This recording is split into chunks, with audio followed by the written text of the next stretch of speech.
Seattle is a city defined by its gray, rainy afternoons. The fog settles low over the highways and the skyline, creating a sense of isolation that stretches across the entire Puget Sound. Inside her late father's house, 25-year-old Emma is moving with total focus. She handles the furniture and the paperwork with a clinical detachment, clearing out the rooms as if she were a stranger preparing the property for sale. The house is a museum of neglect. Dust settles over furniture that hasn't been moved in years, and the air feels heavy with the weight of things left unsaid. Emma is operating behind an emotional wall she built 8 years ago. She came home today to close a chapter, not to mourn a man she feels she never really knew. That distance began in her teens, fueled by years of arguments and growing bitterness. By the time she left for college, the relationship had fractured beyond what she thought was repairable. Her anger was rooted in his constant physical absence.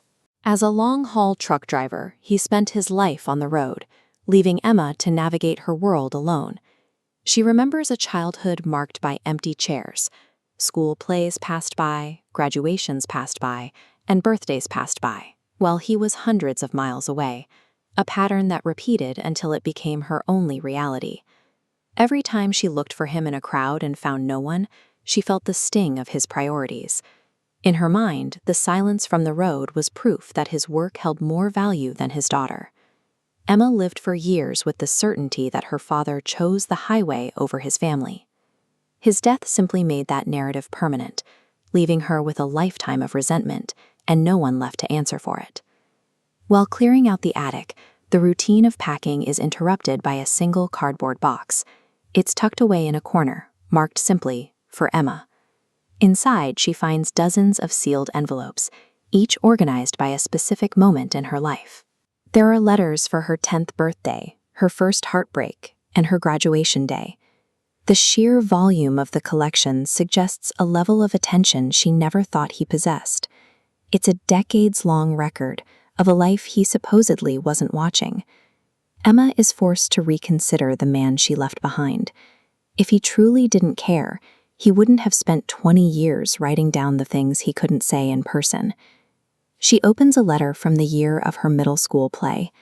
She remembers that night as a moment of total abandonment, searching for a father who never showed up. Her father's letter tells a different story.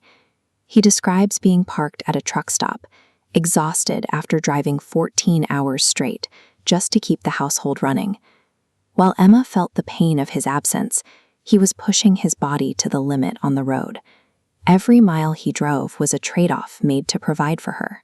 He thought of her through every mile, keeping her childhood drawings on the dashboard. The letters reveal the physical toll of his devotion. He describes sleeping in his truck during whiteout snowstorms and working through bone-deep exhaustion, all while quietly funneling every spare cent into her college fund. The long-haul trucking job that Emma hated was the very thing he used to guarantee her survival. His distance wasn't a choice to leave her, it was a choice to support her. At the bottom of the box is the final letter. It is designated to be opened only after he passed away. In his own hand, he confesses the regret of his silence.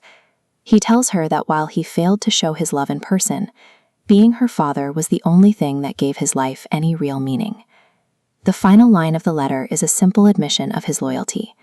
He tells her that regardless of the years they spent apart, he spent every single day waiting for her to come home. Parental love is often a quiet, invisible burden. It's found in the long shifts and the hidden sacrifices that a child only recognizes once the person who made them is gone.